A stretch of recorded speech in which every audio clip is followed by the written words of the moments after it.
ಇತ್ತೀಚಿನ ಸಂಚಿಕೆಗಳನ್ನು ಜಾಹೀರಾತಿನ ಕಿರಿಕಿರಿ ಇಲ್ಲದೆ ನೋಡಿ.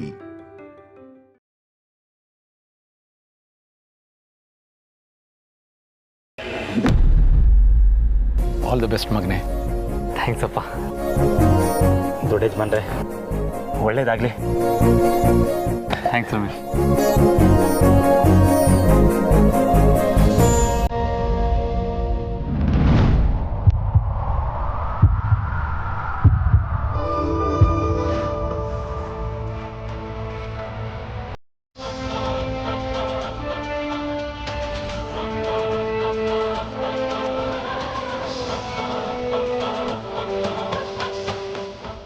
ಇವತ್ತು ಆಟೋ ಡ್ರೈವರ್ ಆಗಿ ಫಸ್ಟ್ ಟೈಮ್ ಹೋಗ್ಬೇಕಾದ್ರೆ ಅಮ್ಮನ ಆಶೀರ್ವಾದ ಸಿಗಲಿಲ್ಲ ಅಂತ ಕೊರಗಿತ್ತು.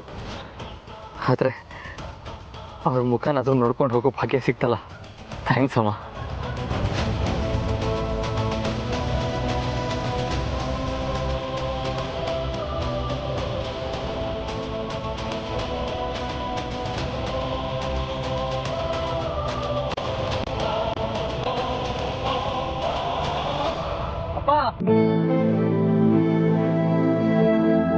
ಇವತ್ತು ನಾನು ಹೊಸ ಕೆಲ್ಸಕ್ಕೆ ಹೋಗ್ತಾ ಇದ್ದೀನಿ.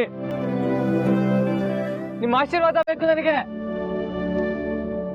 ನಿಮ್ಮ ಆಶೀರ್ವಾದ ಇದ್ರೆ ಸೋಲೋ ಮಾತೇ ಇಲ್ಲ. ನಿನಗೆ ಯಾವಾಗ್ಲೂ ಒಳ್ಳೇದೇ ಆಗುತ್ತೆ ಮಗನೇ, ಯೋಚನೆ ಮಾಡ್ಬೇಡ, ಹೋಗ್ಬಾ.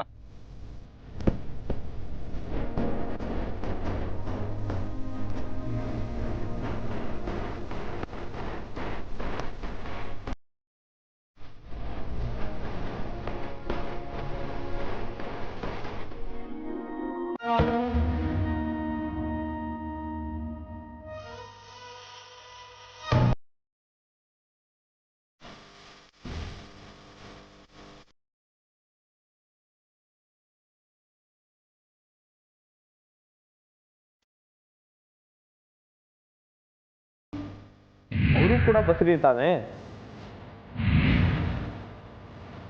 ಮುಚ್ಚುಮರೆ ಮಾಡಬಾರ್ದು ಅನ್ನೋರು ನಾವೇ ಮುಚ್ಚುಮರೆ ಮಾಡಬಾರ್ದು.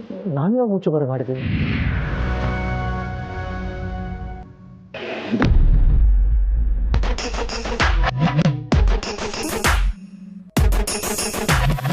ದಾಮು, ನಾನು ನಿನ್ನೆಯಿಂದ ನೋಡ್ತಾ ಇದ್ದೀನಪ್ಪ.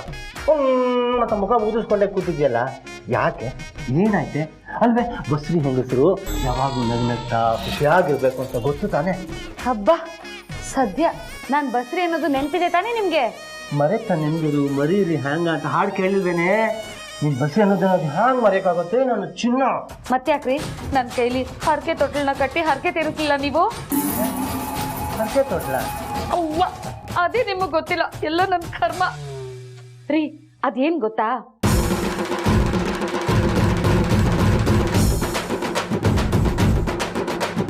ಓ ಇಷ್ಟೇನಾ?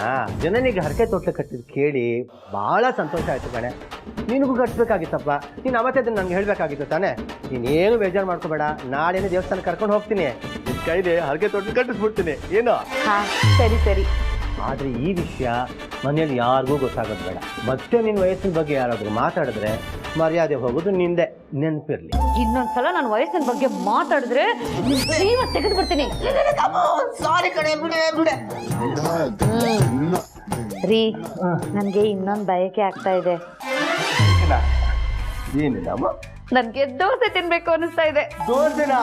ಈಗಲೇ ಕಿಚನ್ ಡಿಪಾರ್ಟ್ಮೆಂಟ್ ಹೋಗಿ ಹೇಳಿ ಮಾಡ್ಸ್ಕೊಂಡ್ ಬಂದ್ಬಿಡ್ತೀನಿ. ರೀ ಬಂದ್ರಿ ಇಲ್ಲಿ. ಅವ್ರು ಯಾರಾದ್ರೂ ಮಾಡಿದ್ರೆ ನನ್ನ ಬಯಕೆ ಹೇಗ್ ರೀತಿ ಇರುತ್ತೆ? ನೀವೇ ನಿಮ್ ಕೈಯಾರ ಮಾಡಿ ತಗೊಂಡ್ ಬಂದು ತಿನ್ನಿಸ್ಬೇಕು. ಇದೆಂತ ಬಯಕೆನೆ? ಹಾ ಯಾಕೆ? ಮೊದಲನೇ ಮಗು ಬಸ್ರಿ ಇದ್ದಾಗ ಮಧ್ಯರಾತ್ರಿ 2 ಗಂಟೆಯಲ್ಲಿ ಬಿಸಿಬೇಳೆ ಬಾತ್ ಬೇಕು ಅಂದ ತಕ್ಷಣ ನೀವೇ ಓಡೋಡೋಗಿ ಮಾಡ್ಕೊಂಡ್ ಬಂದು ನನಗೆ ತಿನ್ಸಿದ್ರಿ. ಈಗೆಲ್ಲ ಪ್ರೀತಿ? ಅಯ್ಯೋ ದಾಮು, ಅವತ್ತು ಮಧ್ಯರಾತ್ರಿ 2 ಗಂಟೆ ಆಗಿತ್ತು, ಎಲ್ರು ಮತ್ತೆ ನಿದ್ದೆ ಮಾಡ್ತಾ ಇದ್ರು. ಈಗ ಬೆಳಿಗ್ಗೆ ಕಣೆ ಎಲ್ರು ಎದ್ದಿರ್ತಾರೆ. ಅಣ್ಣನು ಅತ್ತಿಗೆನೂ ನೋಡಿ ಏನು ಅಂತ ಕೇಳ್ಬಿಟ್ರೆ ಏನು ಅಂತ ಉತ್ತರ ಕೊಡೋದು. ಅಯ್ಯೋ ಅದಾ, ನಿಮ್ಮ ಅಣ್ಣ ಅದಕ್ಕೇನು ಬೆಳಗ್ಗೆನೆ ಎಲ್ಲೋ ಹೋದ್ರು, ಯಾರು ಬರಲಿಲ್ಲ. ಎಲ್ಲೋದ್ರು ಅಂತಾನೂ ಗೊತ್ತಿಲ್ಲ. ನೀವು ಹೋಗಿಪ್ಪ, ದೋಸೆ ಮಾಡ್ಕೊಂಡು ಬಂದು ತಿನ್ಸಿ. ಹಾಗಾದ್ರೆ ಸೂಪರ್ ಕಡೆ. ಈಗ ಹೋಗಿ ಹೀಗೆ ಬಂದೆ. ನನ್ನ ಗಂಡ ಮೋಹನ್.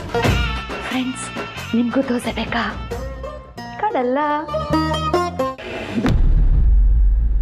ಪಾರ್ವತಿ, ಪಾರ್ವತಿ ಎಲ್ಲಿದ್ಯಮ್ಮ? ಮಾವ ಏನ್ ಮಾವ ಇದು? ನೀನೇ ನೋಡು.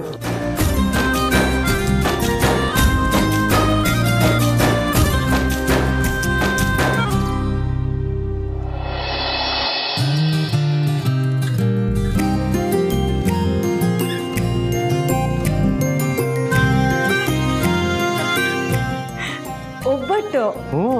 ಪ್ರೀತು ದುಬೈನ ವಾಪಸ್ ಬಂದ ಖುಷಿಲಿ ಅಖಿಲ ಒಬ್ಬಟ್ಟು ಮಾಡಿಸಿದ್ಲು. ಜನನಿ ಇಷ್ಟಪಟ್ಟು ತಿಂದ್ಲು. ಅವ್ಳು ಸಿಕ್ಕಿದ್ದು ನಿನಗೂ ಸಿಗ್ಬೇಕಲ್ವಾ, ಅದಕ್ಕೆ ತಂದೆ. ಓ, ಅತ್ಯಮ್ಮ ಮಾಡಿಸಿದ್ದ?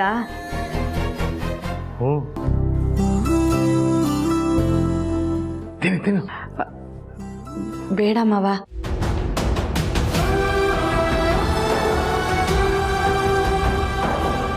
ಯಾಕೆ ಪಾರು, ಅಪ್ಪವರು ಅಷ್ಟು ಪ್ರೀತಿಯಿಂದ ಹೋಳಿಗೆ ತಂದು ಕೊಡ್ತಿದ್ದಾರೆ, ಬೇಡ ಅಂತೀಯಲ್ಲ? ನಾನು ಮಾಡಿಸಿದ್ದು ಅಂತ ಬೇಡ ಅಂತೀಯ ಪಾರ್ವತಿ? ನನ್ನ ಮೇಲೆ ನಿನಗೆ ಅಷ್ಟೊಂದು ತಿರಸ್ಕಾರನ? ಬೇಡ ಅಂದಿದ್ದು ಇವಾಗ ಬೇಡ ಅಂತ.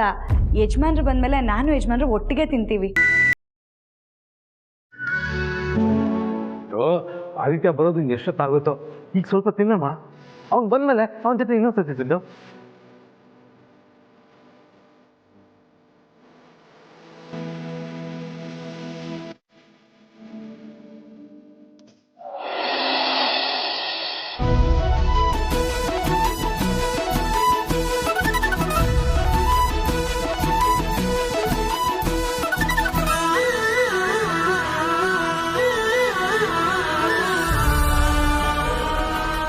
ಈ ರಘು ಎಷ್ಟು ಸುಲಭವಾಗಿ ಏನೂ ಆಗಿಲ್ಲ ಅನ್ನೋ ಥರ ಹೋಗಿ ಪಾರ್ವತಿನ ಆದಿನ ಮಾತಾಡಿಸ್ಕೊಂಡು ಬರ್ತಾರೆ.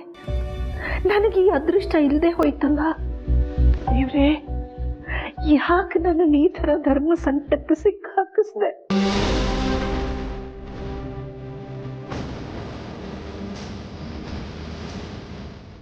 ನನ್ನ ಅತ್ಯಮ್ಮನ ಸಂಬಂಧ ಸಿಹಿಯಾಗಿಲ್ದೇ ಇದ್ರೆ ಏನಂತೆ? ಅತ್ಯಮ್ಮ ಮಾಡಿಸಿರೋ ಈ ಸಿಹಿ ತಿನ್ನೋ ಹಾಗಾಯ್ತಲ್ಲ, ನನಗಷ್ಟೇ ಸಾಕು ಮಾವ.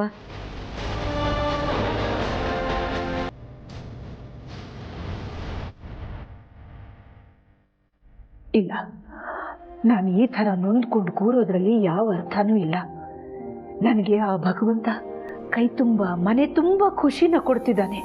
ನನ್ನ ಈ ಮೊಮ್ಮಗು ನನ್ನ ಅರಮನೆಗೆ ಬರೋವರೆಗೂ ಅದರ ಆರೈಕೆ ಮಾಡೋಕ್ಕೂ ನಾನು ಒಂದು ದಾರಿ ಕಂಡುಕೊಳ್ಳೇಬೇಕು. ಮಾವ, ನನಗೊಂದು ಆಸೆ. ಏನಮ್ಮ ಅದು? ನನಗೆ ಅತ್ಯಮ್ಮ ಮಾಡಿರೋ ಪಾಯಸ ತಿನ್ನಬೇಕು ಅಂತ ಅನ್ನಿಸ್ತಾ ಇದೆ.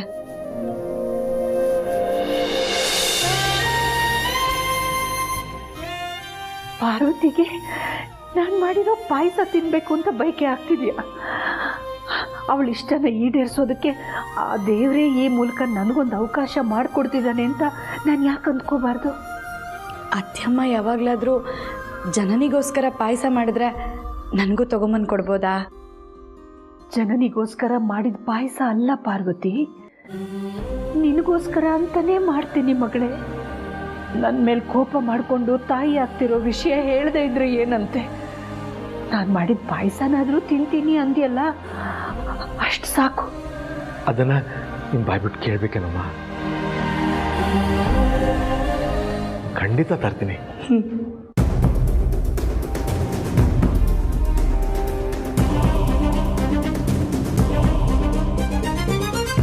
ಅಖಿಲಮ್ಮ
ಫಿಲಮ್ನವರು ಈಗ ತಾನೇ ಇದ್ದಂಗೆ ಅನ್ಸುತ್ತೆ. ಅಲ್ಲ ಹನುಮಂತು, ಅಖಿಲ ಈಗ ಯಾಕೆ ಬರ್ತಾಳೆ?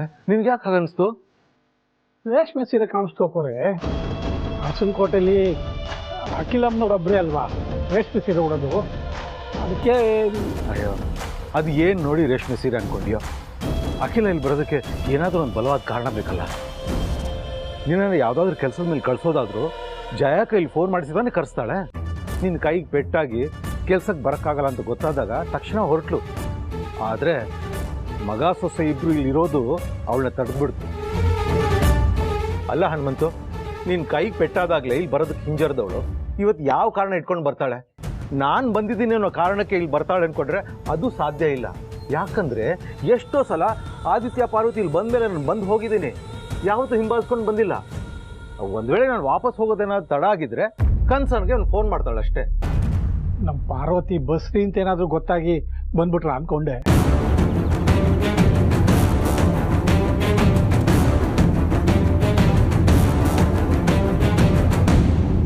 ಅಂದರೆ ಮಕ್ಕಳು ಕೊಟ್ಟು ನೋವನ್ನ ಮೊಮ್ಮಕ್ಕಳು ಮರೆಸ್ತವೆ ಅಂತಾರೆ. ಕಿಲಮಂಗು ಈ ಸಿಹಿ ಸುದ್ದಿ ಗೊತ್ತಾಗಿ ಮನಸ್ಕರ್ಗೆ ಬಂದ್ರೇನು ಅಂದ್ಕೊಂಡೆ. ಒಂದು ವೇಳೆ ಹಾಗೇನಾದರೂ ಇದ್ದಿದ್ರೆ ಅಖಿಲ ಹೊರಗಡೆ ಯಾಕೆ ನಿಂತ್ಕೋತಾಳೆ? ಒಳಗಡೆ ಬಂದ್ಬಿಡ್ತಿದ್ಲು ಅಲ್ವಾ? ಆದರೂ ಈಗ ನೀನು ಹೇಳಿದ ವಿಷಯ ಕೇಳಿ ಮನಸ್ಸಿಗೆ ನೆಮ್ಮದಿ ಅನಿಸ್ತು ಅಪ್ಪ. ಅತ್ಯಮ್ಮಂಗೂ ಈ ವಿಷಯ ಗೊತ್ತಾಗಿದ್ರೆ ಎಷ್ಟು ಚೆನ್ನಾಗಿರ್ತಿತ್ತಲ್ವಾ? ಅದೆಲ್ಲ ಈಗ ನಿನ್ನ ಆದಿತ್ಯ ಕೈಲಿದೆಯಮ್ಮ. ನೀವಿಬ್ರು ತಾನೇ ಆ ವಿಷಯ ಅವಳಿಗೆ ಗೊತ್ತಾಗಬಾರ್ದು ಅಂತ ನಮ್ಮಿಬ್ರು ಬಾಯಿ ಕಟ್ಟು ಹಾಕಿರೋದು. ಈಗ ಕಟ್ಟನ್ನು ನೀವೇ ಬಿಚ್ಚಬೇಕು. ಆದಷ್ಟು ಬೇಗ ಅವಳಿಗೆ ಗೊತ್ತಾಗೋ ದಿನ ಬೇಗ ಬರಲಿ. ಅವಳಿಂದ ಈ ವಿಷಯ ಮುಚ್ಚಿಡೋದಕ್ಕೆ ನನಗೂ ತುಂಬ ಹಿಂಸೆ ಅನಿಸ್ತಾ ಇದೆ. ಅಖಿಲ ನಿನ್ನ ನೋಡೋಕ್ಕೆ, ನೀವಿಬ್ರನ್ನ ವಾಪಸ್ ಕರ್ಕೊಂಡು ಹೋಗೋಕ್ಕೆ ಇಲ್ಲಿ ಬರೋ ದಿನ ಆದಷ್ಟು ಬೇಗ ಬರಲಿ ಅಂತ ಆ ದೇವರಲ್ಲಿ ಪ್ರಾರ್ಥನೆ ಮಾಡ್ತೀನಮ್ಮ.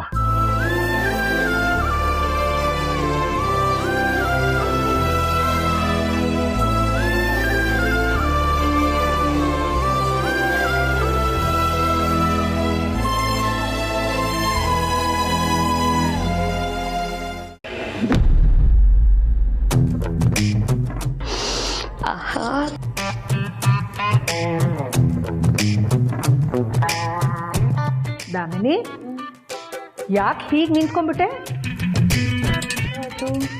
ಯಾಕೆಲ್ಲರೂ ಹೀಗೆ ನಿಂತಿದ್ದೀರಾ? ಅದು ಮ್ಯಾಮ್ ಮೋಹನ್ ಸರ್ ಬಿಸಿ ಬಿಸಿ ದೋಸೆ ಮಾಡಿಕೊಡು.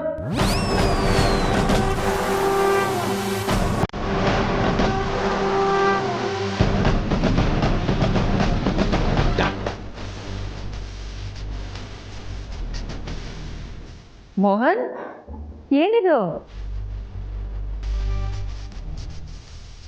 ಅದು ಮತ್ಗೆ ದಾಮುಗೆ ದೋಸೆ ತಿನ್ಬೇಕು ಅಂತ ಆಸೆ ಆಯ್ತಂತೆ, ಅದಕ್ಕೆ ನಾನೇ ಮಾಡ್ಕೊಂಬಂದೆ. ಸ್ಟಾಫ್ಗೆ ಯಾರಿಗಾದ್ರೂ ಹೇಳಿದ್ರೆ ಮಾಡ್ಕೊಡ್ತಿದ್ರಲ್ಲ? ಅವ್ರು ಹೇಳಿದ್ರು ಅತ್ತಿಗೆ ಮಾಡ್ಕೊಡ್ತೀನಿ ಅಂದ್ರು. ಆದ್ರೆ ಈ ದಾಮು ಅಕ್ಕ ಅಂದ್ರೆ ಕೆಲಸದವ್ರಿಗೆ ಹೇಳಿ ಮಾಡ್ಕೊಡಕ್ಕೆ ಅಂತ ನಾನು ಹೇಳಿದೆ, ಆದ್ರೆ ಇವರೇ ಮಾಡ್ಕೊಂಡು ಬಂದ್ಬಿಟ್ಟಿದ್ದಾರೆ. ಏನು ಹೇಳ್ಬೇಕಕ್ಕ ಇವ್ರಿಗೆ? ಏನು ಹೇಳೋದು ಏನು ಬಂತು ದಾಮಿನಿ? ಮೋಹನ್ಗೆ ನಿನ್ನ ಮೇಲೆ ಅದೆಷ್ಟು ಪ್ರೀತಿ ಇದೆ ಅನ್ನೋದು ಇದರಿಂದ ಗೊತ್ತಾಗುತ್ತೆ ನೋಡು. ನೀನು ಆಸೆ ಪಟ್ಟಿ ಅಂತ ನಿನಗೆ ದೋಸೆ ಮಾಡಿ ತೊಗೊಂಡು ಬಂದಿದ್ದಾರೆ ಅಂತಂದರೆ ನನಗೆ ನಿನ್ನ ಪ್ರೆಗ್ನೆನ್ಸಿ ಟೈಮ್ ಜ್ಞಾಪಕಕ್ಕೆ ಬರ್ತಿದೆ. ನೀನು ನಿನ್ನ ಮಗಳಿಗೆ ಪ್ರೆಗ್ನೆಂಟ್ ಆಗಿದ್ದಾಗ ನಿನಗದು ಏನು ಇಷ್ಟ ಅಂತ ಹೇಳ್ತೀಯೋ ಅದನ್ನೆಲ್ಲ ಮಾಡಿ ನಿನಗೆ ತಂದು ಕೊಡೋದಕ್ಕೆ ಹರ ಸಾಹಸ ಪಡ್ತಿದ್ರು ಮೋಹನ್. ಈಗ ನೀನು ಪ್ರೆಗ್ನೆಂಟ್ ಅಲ್ಲ, ಆದರೂ ನೀನು ಇಷ್ಟಪಟ್ಟೆ ಅಂತ ದೋಸೆ ಮಾಡಿ ತಂದುಕೊಟ್ಟಿದ್ದಾರೆ ಅಂತಂದರೆ ಈ ವಯಸ್ಸಿನಲ್ಲೂ ಅವ್ರಿಗೆ ನಿನ್ನ ಮೇಲೆ ಅದೆಷ್ಟು ಪ್ರೀತಿ ಇದೆ ಅನ್ನೋದು ಗೊತ್ತಾಗುತ್ತೆ. ಬರೀ ಅವ್ರಿಗಷ್ಟೇ ಪ್ರೀತಿ ಇದ್ದರೆ ಸಾಲದು, ನೀನು ಅದನ್ನು ಉಳಿಸ್ಕೋಬೇಕು.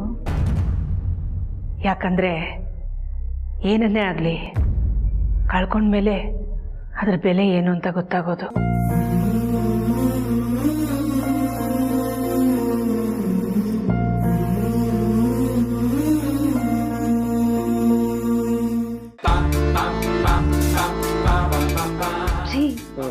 ಏನ್ರಿ ಅಕ್ಕ, 2 ಮಕ್ಕಳನ್ನ ಹೆತ್ತಿದ್ದಾರೆ, ದೋಸೆ ತಿನ್ನೋಕೆ ನನಗೆ ಬಯಕೆ ಆಗ್ತಿದೆ ಅಂದರೆ ನಾನು ಬಸ್ರಿ ಅಂತನೂ ಊಹೆ ಮಾಡ್ದಂಗೆ ಹೋಗ್ಬಿಟ್ರಲ್ರಿ. ಅಯ್ಯೋ ನಮ್ಮ ದೋಸೆ ತಿನ್ಲಾ? ನಾವು ನಾಳೆ ಪ್ರೀತಿನ ತಿನ್ನಿಸ್ತೀನಿ ಕಣೆ. ಇಲ್ಲಿ ಅವನು ಚಿನ್ನ ಹೇಗಿದೆ? ಸೂಪರ್.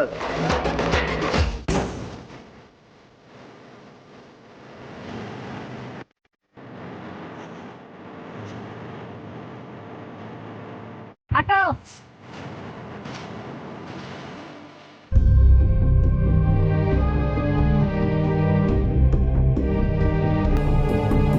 ಅಯ್ಯೋ, ಆಟೋ ಅಂತ ಕರೆದಿದ್ದು ನನ್ನನ್ನೇ ಅಲ್ವಾ?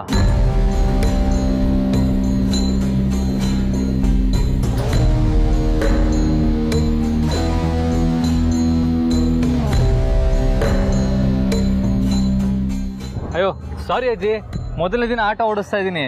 ನೀವು ಆಟೋ ಅಂತ ಕರೆದಿದ್ದು ನನಗೆ ಅಂತ ನನಗೆ ಗೊತ್ತೇ ಆಗಲಿಲ್ಲ. ಬನ್ನಿ ಕೂತ್ಕೊಳ್ಳಿ. ಜಯನಗರಕ್ಕೆ ಹೋಗ್ಬೇಕಾ? ಅಲ್ಲಪ್ಪ. ವಿಜಯನಗರ ಅಲ್ಲ. ರಾಜಾಜಿನಗರ ಅಲ್ಲ ಅಲ್ವಾ? ರಾಜರಾಜೇಶ್ವರಿ ನಗರ? ಎಲ್ಲಿಗೆ ಅಂತ ಒಂದು ಮಾತು ಹೇಳಿದ್ರೆ ಸಾಕಪ್ಪ. ಅಲ್ಲ ಅಜ್ಜಿ, ಆಟೋ ಹತ್ತೋರು ಯಾವ್ಯಾವ ಶುಭ ಕಾರ್ಯಕ್ಕೆ ಹೋಗ್ತಾ ಇರ್ತಾರೋ ಏನೋ. ನಾನು ಸುಮ್ಮನೆ ಎಲ್ಲಿಗೆ ಅಂತ ಕೇಳಿ ಅವ್ರ ಮನಸ್ಸಿಗೆ ಅಳು ಕುಡ್ಸೋದು ಯಾಕೆ ಅಂತ. ಎಂತ ಒಳ್ಳೆ ಸಂಸ್ಕಾರ ಹೇಳ್ಕೊಟ್ಟವ್ರಪ್ಪ ನಿಮ್ಮ ಅಪ್ಪ ಅಮ್ಮ. ಆಶಾಕಿರಣ ಆಶ್ರಮ ಹತ್ರ ಹೋಗ್ಬೇಕು, ಬರ್ತೀನಪ್ಪ. ಅಜ್ಜಿ, ನಾವಿರೋದೇ ನಿಮ್ಮ ಸೇವೆ ಮಾಡೋದಕ್ಕೆ, ಬರಲ್ಲ ಅಂತ ಹೇಳ್ತೀವಾ? ಬನ್ನಿ ಬನ್ನಿ ಕೂತ್ಕೊಳ್ಳಿ.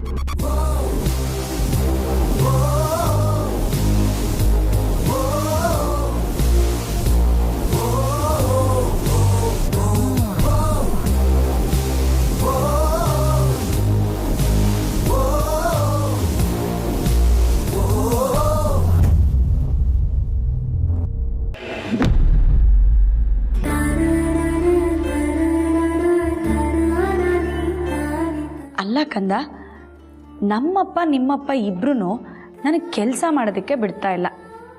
ಹೀಗೆ ಆದರೆ ನಾನು ಹೊತ್ಕಳಿಯೋದು ಹೇಗೆ?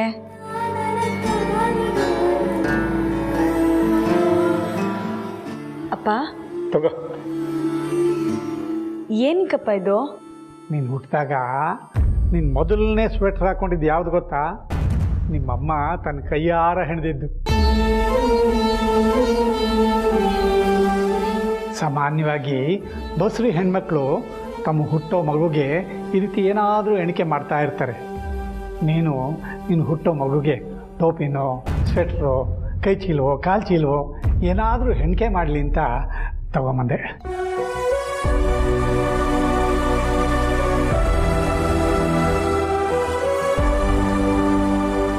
ನನ್ನ ಮನ್ಸಿಗೂ ಇದು ಬಂದಿತ್ತಪ್ಪ. ಆದರೆ ಹೇಗೆ ಕೇಳೋದು, ಕಷ್ಟದಲ್ಲಿ ಕಷ್ಟ ಅಂತ ಸುಮ್ಮನಾದೆ. ಅಯ್ಯೋ ನಿನ್ನ, ಆ ದೇವರು ನನ್ನ ಮಗಳ ಇಂಥ ಸಣ್ಣ ಪುಟ್ಟ ಆಸೆಯನ್ನು ಈಡೇರ್ಸೋಕ್ಕಾಗದೇ ಇರೋಷ್ಟು ಬಡತನ ಕೊಟ್ಟಿಲ್ಲ ಕಣೆ. ನಿನಗಿನ್ನೂ ಏನಾದರೂ ಮನಸ್ಸಲ್ಲಿದ್ದರೆ ಬಾಯಿ ಬಿಟ್ಟು ಹೇಳು, ಬಾಯಿ ಬಿಟ್ಕೊಂಡಿರ್ಬೇಡ. ಆಮೇಲೆ ನೀನು ಹುಟ್ಟೋ ಮಗು, ತಾತ ನಾನು ಹೊಟ್ಟೆಯಲ್ಲಿದ್ದಾಗ ನನಗೋಸ್ಕರ ನೀನು ಏನು ಮಾಡಿದೆ ಅಂತ ಕೇಳಿದ್ರೆ ನನಗೂ ಹೇಳೋದಕ್ಕೆ ಮರ್ಯಾದೆ ಇರಬೇಡವಾ? ಇದೇ ಕೊನೆ. ನನಗೆ ಕಷ್ಟ ಅಂತ ನೀನೇನು ಕೇಳದೆ ಇದ್ರೆ ನಿನ್ನ ಜೊತೆ ನಾನು ಟೂ ಬಿಟ್ಬಿಡ್ತೀನಿ ಅಷ್ಟೇ. ಅಯ್ಯೋ ಅಪ್ಪ. ಇಲ್ಲ ಕಣೆ, ತಮಾಷೆ ಮಾಡಿದೆ ಅಷ್ಟೇ. ನೀನಾಗ ನೀನು ಟೂ ಬಿಟ್ಟು ನಾನು ನಿನ್ನ ಜೊತೆ ಮಾತು ಬಿಡೋದಿಲ್ಲ. ಸರಿ ಸರಿ, ಊಟ ಟೈಮು, ನೀ ಕೂತಿರು, ನಾನು ತಟ್ಟೆಗೆ ಅನ್ನ ಹಾಕೊಂಡ್ಬರ್ತೀನಿ. ಅಪ್ಪ ನಂಗೆ ಬೇಡಪ್ಪ, ಹಸುವಾಗ್ತಾ ಇಲ್ಲ. ಹೌದಾ? ಸರಿ, ನಿಂಗೆ ಹಸುವಾದಾಗ ಹೇಳು, ಅವಾಗಲೇ ಬಡ್ಸ್ಕೊಂಬರ್ತೀನಿ. ಅಪ್ಪ, ಯಜಮಾನ್ರಿಗೆ ಒಂದು ಫೋನ್ ಮಾಡಲಾ? ಅಯ್ಯೋ, ನಿನ್ನ ಗಂಡಂಗೆ ಫೋನ್ ಮಾಡೋದಕ್ಕೆ ನನ್ನೇನೆ ಕೇಳೋದು? ನೀನು ಪ್ರೀತಿ ಮಾಡಬೇಕಾದ್ರೆ ನನ್ನೇನಾದರೂ ಕೇಳೋದಿಯಾ? ಅಪ್ಪ, ಅದು ಹಾಗಲ್ಲ. ಇವತ್ತವ್ರು ಮೊದಲನೇ ದಿನ ಕೆಲಸಕ್ಕೆ ಹೋಗಿದ್ದಾರಲ್ವಾ, ಫೋನ್ ಮಾಡಿ ಅವ್ರ ಯೋಗಕ್ಷೇಮ ವಿಚಾರಿಸೋದನ್ನು ಅವ್ರು ತಪ್ಪು ತಿಳ್ಕೊಂಬಿಟ್ರೆ? ಅಂದರೆ ನಿಮ್ಮ ಆಟೋಗೆ ಜನ ಹತ್ತಿದ್ರ, ಸಂಪಾದನೆ ಆಯ್ತಾ ಅಂತ ಕೇಳೋದಕ್ಕೆ ನಾನು ಫೋನ್ ಮಾಡಿದೆ ಅಂತ ಅವ್ರು ತಪ್ಪು ತಿಳ್ಕೊಂಡ್ಬಿಟ್ರೆ? ಅವರು ದೊಡ್ಡ ಯಜಮಾನರು, ಆ ರೀತಿ ಎಲ್ಲ ಸಣ್ಣ ಯೋಚನೆ ಮಾಡೋದಿಲ್ಲ. ನೀವು ಫೋನ್ ಮಾಡು. ಸರಿಯಪ್ಪ.